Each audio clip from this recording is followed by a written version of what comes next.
At 18 years old, Bryson owned absolutely nothing. This wasn't just a rough patch or a string of bad luck that most people imagine when they hear that word. He walked away with a single garbage bag full of clothes, $37 in his pocket, and a business card from a social worker who gave him a handshake that basically said, "Good luck, because you are on your own now." The foster system has a way of spitting you out the moment you hit your birthday, and it never looks back to see where you land. He found himself sitting in a cold waiting room at a law office in a town he couldn't even place on a map. An older lawyer in a sharp suit eventually called him in, acting like the boy was a complete waste of his afternoon. The man explained that a woman named Margaret, a grandmother Bryson had never even met, had passed away 6 months earlier and left him a specific piece of property in her will. It was 40 acres of land tucked away in rural Tennessee. The lawyer let out a short laugh that wasn't meant to be kind, making it very clear that he thought the inheritance was a joke. He slid a folder across the desk and told Bryson the land was, frankly, worthless because it was just raw acreage with no buildings and a dangerous sinkhole right in the middle. According to the paperwork, the hole would either need to be filled or fenced off immediately, which would cost money the boy clearly didn't have. The man spoke as if he were doing Bryson a massive favor by being blunt about the situation. Bryson ignored the attitude and looked down at the deed where his name was printed in bold official letters. This wasn't a temporary foster placement or a government arrangement that could be revoked at any moment. For the first time in his life, he held a piece of paper that proved he owned something that wasn't borrowed or handed out as an act of pity. The lawyer went over the boring details about property taxes being due next quarter and gave him a number to call if he wanted to sell the place. He strongly suggested that Bryson should just sell it fast for whatever he could get and move on with his life. But as Bryson gripped that deed, he felt a strange shift deep inside his chest that he couldn't quite explain. He didn't have a real plan for his future yet. There was no family waiting with a spare bedroom or a college fund, and his only prospect was a warehouse job that paid minimum wage for 40 hours of back-breaking work. He was currently living in a month-to-month rental that smelled like diesel fuel and broken promises, but now he actually had land to his name. 2 weeks later, after his very first paycheck cleared, he decided to go see the property for himself. He took a long bus ride out of the city and hitchhiked the final 15 miles down empty roads that stretched past crumbling farms and gas stations that had been closed for decades. Eventually, the buildings disappeared entirely, and the world opened up into a vast landscape of nothing but trees and open sky. The property was surrounded by a rusted fence with warning signs nailed up every 20 feet that told people to keep out because of the danger. The land was completely overgrown with weeds as thick as rope and heavy brush that crowded the edges of a dirt road that hadn't seen a tire track in years. Right in the center of the lot, exactly where the lawyer said it would be, sat the hole. It was much larger than he had imagined, stretching at least 15 feet across with jagged, uneven edges where the earth had simply collapsed. The opening was a deep, dark void where you couldn't see the bottom no matter how hard you stared. Local kids had apparently spent years throwing rocks down into the darkness, but nobody had ever actually heard one hit the ground. The people in the nearby town had a specific name for the spot, calling it the Bottomless Pit. Bryson stood at the very edge of the drop and stared down into the heavy silence of the dark. He had no way of knowing that his entire life was about to change forever, or that his grandmother had spent her final years protecting this specific patch of dirt. He didn't realize she had been protecting him too, but he knew he finally owned something real, and he was determined to find out what it was. Over the course of 12 years, Bryson had been shuffled through 5 different foster homes. The system uses clinical words like transitioned or emancipated to describe kids like him, but those terms don't capture the feeling of watching your life get packed into a trash bag at 6 in the morning. The formal reports make it sound like a planned move, but for the child on the porch, it feels like being discarded. His very first family only kept him for 8 months before the mother told the caseworker that he just didn't fit the picture they had in their heads. They wanted a younger child who was more expressive, and they decided Bryson was simply too old and too quiet for their home. The second family he stayed with had 3 other foster kids and clearly saw him as nothing more than a monthly paycheck. Every single meal was carefully calculated for cost, and every utility bill was treated like a personal burden he had placed on the household. A caseworker eventually noticed bruises on his arms, and the family lost their license, but the damage was done because Bryson had already learned that nobody truly wanted to keep him. As he got into his late teens, the stays became even shorter and more unpredictable. He spent a few months with someone's aunt who just needed help paying her bills, and then moved to a single mother who got too sick to manage a teenager. Every single placement ended with a phone call to social services and a voice on the other end saying they just couldn't do it anymore. His final foster mother, a woman named Mrs. Chen, was actually a kind soul who made him real dinners and took a genuine interest in his schoolwork. However, kindness from one person cannot fix a broken system, and on his 18th birthday, she had to drive him to the intake office. She gave him a hug that felt like it actually meant something, but then she drove away and he never saw her face again. That is simply how the process works when you age out and the state decides you are no longer their responsibility. Mrs. Chen had gone out of her way to pay his phone bill for that final month and left a $200 envelope on the kitchen counter for him. It was the most intentional act of care he had ever experienced in his life, but it also marked the absolute end of his childhood. The call from the lawyer came exactly 2 weeks after he walked out of that intake office. A professional woman's voice on the line asked if he was the Bryson Cole who was related to Margaret Cole, and she wondered if he had time to discuss a potential inheritance. He had never heard that name before, and had no idea he even had a grandmother, since foster care doesn't usually provide you with a family tree. But when you are 18 and have nothing to your name, you show up to appointments about inheritances because hope is the only thing you have left. Bryson spent the next 2 weeks buried in every book and article he could find about sinkholes. The library computers were painfully slow, but they eventually gave him the answers he needed. He learned that these massive holes form over centuries as water slowly dissolves the limestone deep beneath the surface, leaving behind hollow pockets that eventually give way and collapse. Sometimes the process happens much faster if the water is aggressive enough, and he read more than a few stories about people who lost their lives exploring them. It didn't happen often, but the danger was real, and it sat heavy in the back of his mind as he prepared. To get ready for the climb, he visited a second-hand outdoor shop in town and picked up whatever gear he could find.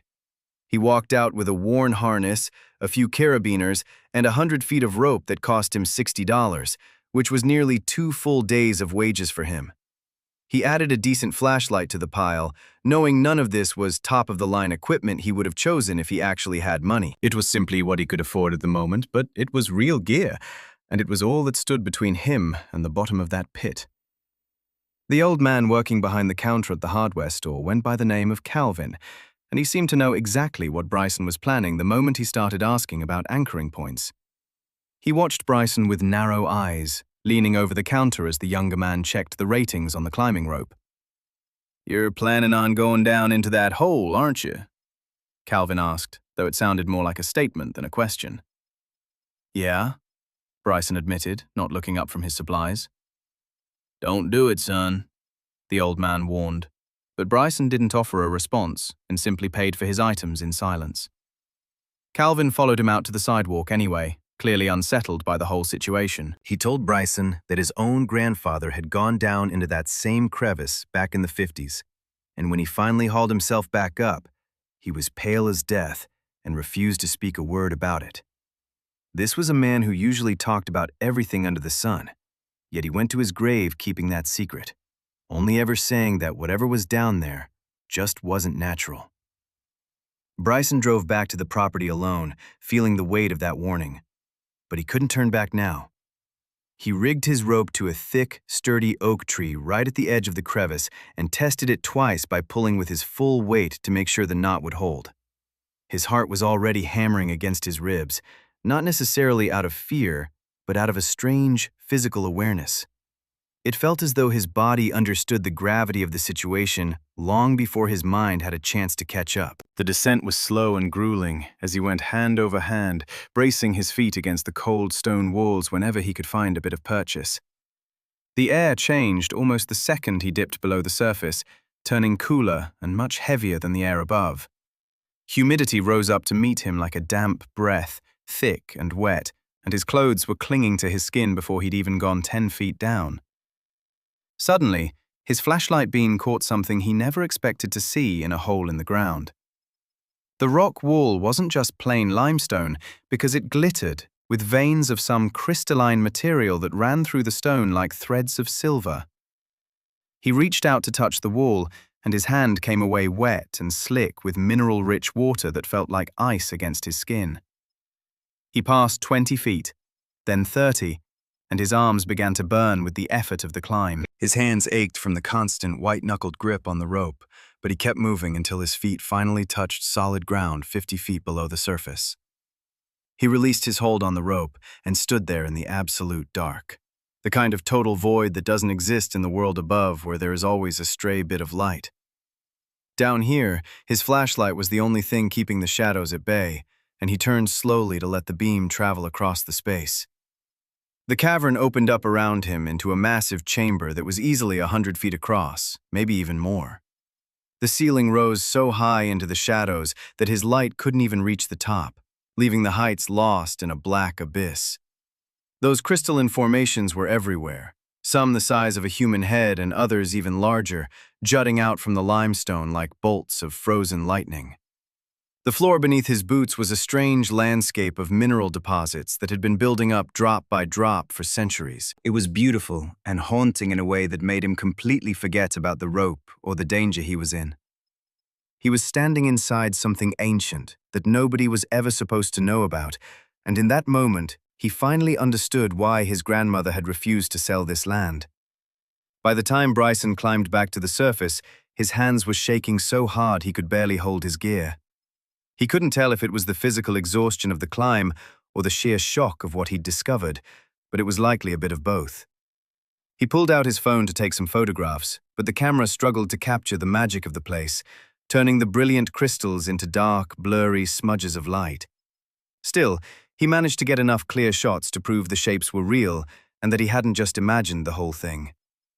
That night, sitting in his small rented room, he found a geology forum online and posted the photos under an anonymous username. He didn't provide any context or location, simply asking the community what exactly he was looking at. The responses started flooding in within just a few hours, and he watched the screen as the notifications piled up. One person suggested it might be feldspar, while another mentioned mica or perhaps a strange type of quartz. Bryson scrolled through the comments, trying to make sense of the technical jargon and scientific terms he barely understood. Then, a user named Geology Prof posted a long, detailed analysis that stopped him in his tracks. The expert explained that these formations looked exactly like rare earth minerals, specifically yttrium and terbium, which are used in everything from high-end electronics to military applications. The post ended with a single, pointed question asking where the photos were taken, because the discovery was incredibly significant. Bryson didn't type a single word in response, and instead closed his laptop to sit in the silence of the dark room. He spent the following week at the county library, where a patient librarian showed him how to dig through the digital archives of old land records. After hours of searching, he finally found what he was looking for in a stack of documents dating back to 1944. It turned out his grandmother, Margaret, had purchased the property from a mining company that had been doing exploratory drilling during the height of World War II. The company had abandoned the site when the war effort pulled their resources elsewhere, and for some reason, they never came back to finish their survey. They simply walked away from the land and moved on to other prospects, leaving the treasure beneath the soil forgotten. Margaret had kept the secret for decades, quietly paying the taxes and telling absolutely no one what was hidden on those 40 acres in rural Tennessee. She held on to that land like she was waiting for a specific moment or a specific person. Deep in the county records, Bryson found her signature on the back of an old survey map where she had scrawled 4 simple words: "For my grandchild, when they're ready." He managed to find her old address in a dusty phone book and hitchhiked there on a Saturday, finding the house empty and weathered by years of neglect. He didn't have a key, so he pushed open a half-rotted basement window and climbed inside the silent, dust-covered home. He searched the basement until he found a loose brick in the foundation, and hidden behind it was a small, leather-bound journal. His grandmother's neat, careful handwriting filled the pages as she told the story of discovering the cavern when she was just a young woman. She wrote about a geologist she once knew who had shown her the true beauty of the cave and helped her understand what those minerals were worth. Despite knowing she was sitting on a fortune, she chose to protect the land rather than sell it off to the highest bidder. The very last entry was written in 1978, and Bryson found himself reading the words 3 times just to let them sink in. She wrote that she was leaving the lands to her grandchild because they would eventually understand the choice she made. She believed some treasures weren't meant to be sold for a quick profit, but were meant to be preserved for something greater. She knew that if he was reading those words, he had already found his way into the dark and already knew the answer to the question of what mattered more, security or legacy. Bryson sat on that cold basement floor and realized that his entire life had just shifted on its axis. His grandmother hadn't just been protecting a collection of rare minerals or a few acres of dirt. All those years, she had been protecting him. Bryson made a casual comment to his caseworker during a routine check-in that ended up changing everything. He didn't give away the whole story, only mentioning that he'd inherited some land with mineral deposits and was trying to figure out his next move. To him, it was just small talk, but that conversation turned out to be a massive mistake. Within a week, his phone started ringing with a call from a woman who sounded professional and smooth. She introduced herself as a representative for a company called Pinnacle Resources and said they'd heard about his property. They were interested in buying the land and wanted to know if he'd considered selling it to them. When Bryson asked how much they were offering, he knew deep down he shouldn't have even entertained the question. But he was only 18 years old, with absolutely nothing to his name, and $4 million was a number that didn't even feel real to him. "We can offer $2 million, she told him, explaining that they would buy the land as is and cover every single development cost themselves. $2 million was a staggering amount for a kid whose monthly rent was only $320. He did the math in his head and felt a strange, tight twist of anxiety in his chest. The very next day, an official offer letter arrived in his inbox to prove it was all very real. The company clearly knew about the minerals and exactly what was sitting under that dirt, and they wanted to get in there to start extracting and processing it all. They wrote about minimal environmental impact and promised the land would be reclaimed, using phrases like responsible development to make it sound safe. This was his chance to finally get out of the hole he was in and pay for a future he hadn't even started yet. He could buy a car, find a nice place to live, and walk away from that warehouse job forever without ever looking back. But then the situation escalated into something much uglier. A woman named Brenda Cole called his phone claiming to be his aunt, though the family tree was so messy she was technically a distant cousin.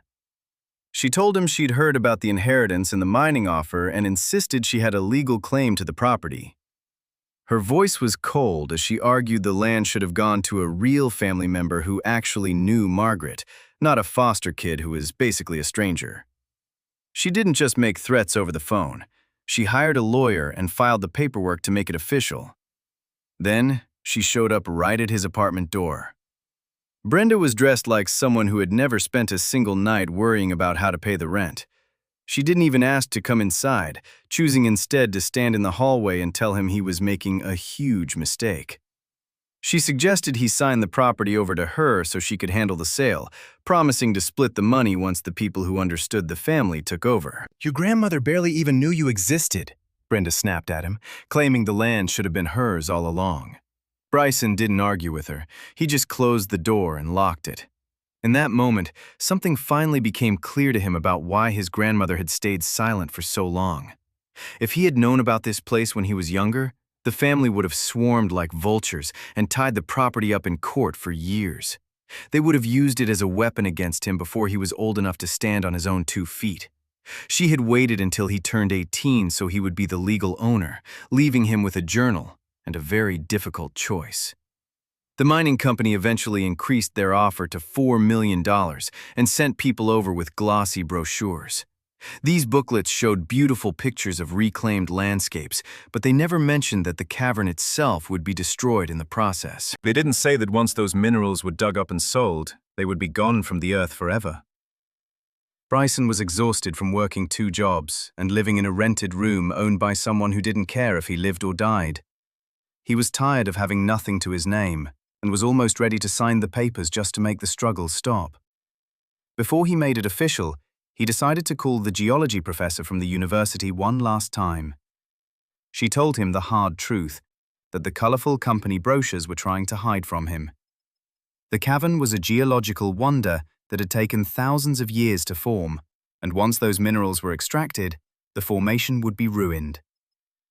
"Your grandmother understood something that most people in this world don't," the professor said softly. She told him that some things are worth much more when they are preserved than when they are sold for a paycheck. Bryson used the money from his warehouse paychecks to hire a lawyer named Sarah, who worked for a legal aid nonprofit. She didn't laugh at his situation or try to force him into the mining deal, and she took the case at a lower rate because she hated seeing big corporations strip the earth. She had seen this story play out before, with families tearing each other apart over scraps while companies waited to pounce. The cousins' legal claim fell apart almost as soon as Sarah looked at the documents because the will was ironclad. Margaret had been incredibly specific that everything belonged to Bryson, leaving no room for anyone else to interpret the law in their favor. Within 3 weeks, Brenda's lawyer withdrew the lawsuit and she vanished completely. The moment she realized there was no easy money to grab, the phone calls and the threats stopped instantly. The mining company was a different story, and instead of giving up, they simply changed their tactics. They started lobbying the county government by promising new jobs and tax incentives that would help the local economy. They went to the State Environmental Board to argue that the extraction could be done safely with the right oversight. They held public meetings and showed off expensive presentations because they had the money to buy influence wherever they needed it. Bryson felt the walls closing in as the pressure mounted, but then he did something the company never saw coming. He called the geology professor back and told her everything about the legal battle and the weight the company was putting on him. He asked her if she would be willing to bring a team out to document the cavern scientifically before anything happened to it. She didn't hesitate for a second and said yes immediately. 2 weeks later, she arrived at the property with a group of graduate researchers and a mountain of equipment Bryson had never seen. They spent 3 days descending into the darkness with lights and cameras to map out every single formation. They took careful samples and photographed every crystal deposit, working slowly to make sure they didn't miss a single detail. When they finally finished their work and emerged from the ground, the professor pulled Bryson aside with a look of pure wonder in her eyes. "What you have down there is absolutely remarkable," she told him, explaining that the formations were perfectly intact and undisturbed. She said the cavern was much older than they first thought and contained evidence of ancient water systems that could help scientists understand how the Earth was formed. It wasn't just a hole in the ground. It was a perfectly preserved time capsule that was valuable because of what it could teach the world. She offered him a way out by suggesting the university designate the land as a protected geological research site. This meant Bryson would keep his ownership and control of the land, while the university handled the preservation and access. It was the exact lifeline he had been praying for to save his grandmother's legacy. Within a month, the state officially labeled the property as a protected natural area, which made the mining company's offer completely irrelevant. They realized they couldn't win against the university's backing, so they packed up and moved on to find another landowner who didn't have a team of scientists on their side. Bryson went back to the edge of the crevice and looked down, but this time he wasn't standing there alone.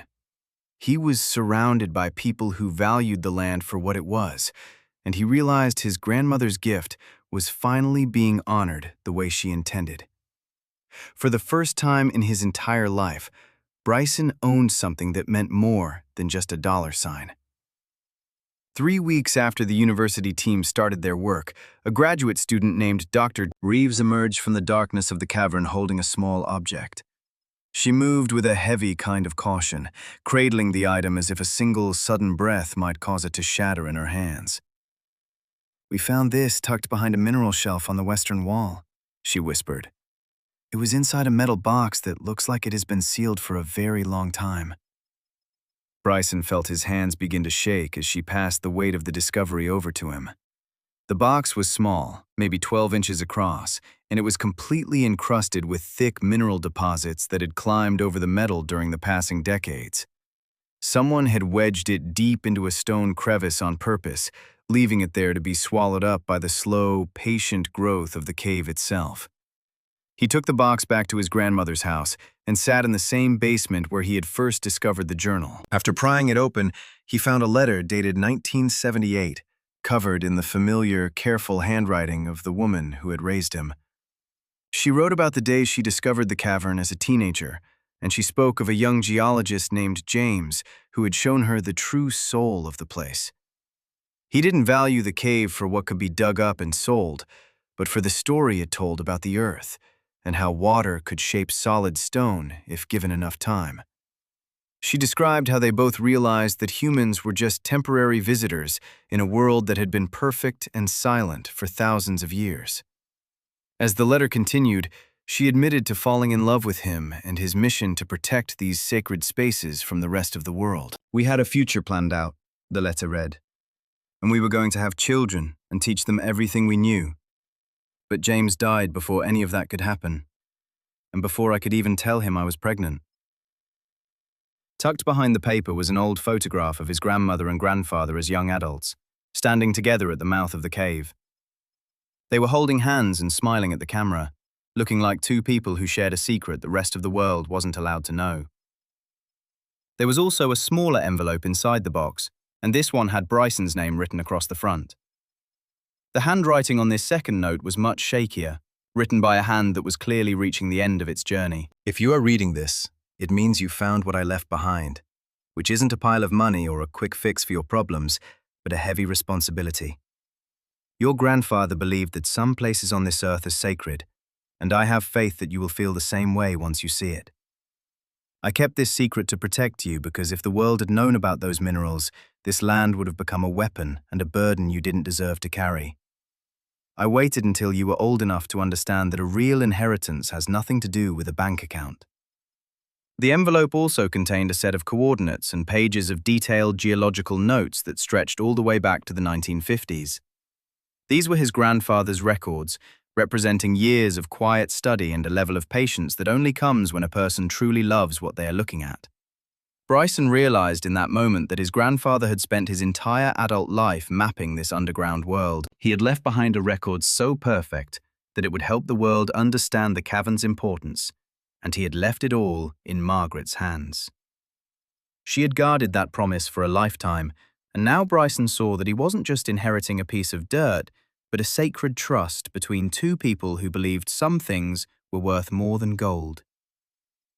That night, Bryson sat in the silence of the old house and made a choice that would change his life forever. He decided to use a portion of his inheritance to start a scholarship fund for kids who were aging out of the foster care system and wanted to study the earth. He named it after James Cole, the grandfather he never got to meet, but who had been guiding his footsteps from the very beginning. The cycle of poverty was finally breaking, and a new kind of legacy was beginning to grow. A year passed, and the quiet property had been transformed into a fully operational research station. Every semester, 20 students arrived to study everything from geology to conservation biology, with some coming from the local university and others traveling from prestigious institutions across the globe. The cavern had turned into a beacon for people who understood that the Earth still had secrets worth keeping. Bryson took a part-time job at the station, where he managed the schedules and led groups of students down into the dark. He loved watching their faces catch the light of the crystals for the first time, seeing that same spark of wonder he had felt when he first stepped inside. He was also enrolled in online classes to finish his own geology degree, finally walking the path his grandfather had started, even if it took 18 years and a broken system to get him there. The university began publishing massive findings about the mineral formations, proving the cavern was far older and more complex than the initial reports suggested. Scientists from Germany, Japan, and Australia were now requesting permission to visit, and the site was becoming a cornerstone of the international scientific community. Bryson moved into a small, sturdy house on the edge of the property, and for the first time in his life, he wasn't a guest or a tenant. This was his home, and it wasn't temporary. The constant weight of survival had finally lifted from his shoulders somewhere between the end of the legal battle and the day the first scholarship was awarded. He was actually thriving, which felt like a strange dream when he remembered that only 18 months ago he was sleeping in a cramped rented room and working back-breaking warehouse shifts. Now he had a sense of stability and a reason to get out of bed that had nothing to do with just making it to tomorrow. The mining company eventually gave up and moved their equipment to other territories, and Brenda never showed her face on the property again. Bryson thought about them occasionally, realizing they were trapped in a different kind of cage, chasing a version of security that always left them feeling empty. His grandmother had given him a gift they could never understand, which was a reason to believe in something much bigger than himself. When September rolled around, a young girl named Bella arrived at the station. She was 17 years old and aging out of the foster system, looking terrified as she clutched 2 duffel bags that held every single thing she owned. She was one of the first students to receive the James Cole Scholarship, and the university had already told her the legend of the orphan who found a miracle in the dirt. Bryson looked at her and saw himself, remembering exactly what it felt like to be alone and wondering if anyone in the world actually cared if you existed. He helped her get settled into her dorm room before taking her down to the cavern entrance for a private tour. They moved slowly into the earth, letting the cool, damp air settle around them until the flashlight beam finally hit the crystalline walls. He stood back and watched her face as she stepped onto the cavern floor and realized the magnitude of what she was seeing. When she finally spoke, her voice was thick with tears.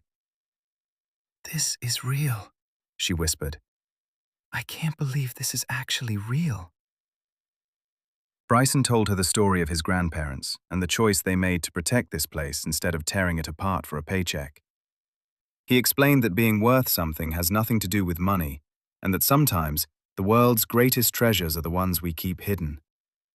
The circle was finally closed, and the boy who had been left with nothing had become the man who could give everything. Subscribe to see justice served in the next story. Bryson stands at the mouth of the cave with Bella, tracing the jagged stone shapes his grandfather wrote about so many years ago. Deep below their feet, the rare minerals catch the light and glow. He realized then that he didn't inherit a fortune, but he did inherit a responsibility. That was the only gift that ever mattered. Subscribe to see what happens when the next orphan finds their own bottomless gift.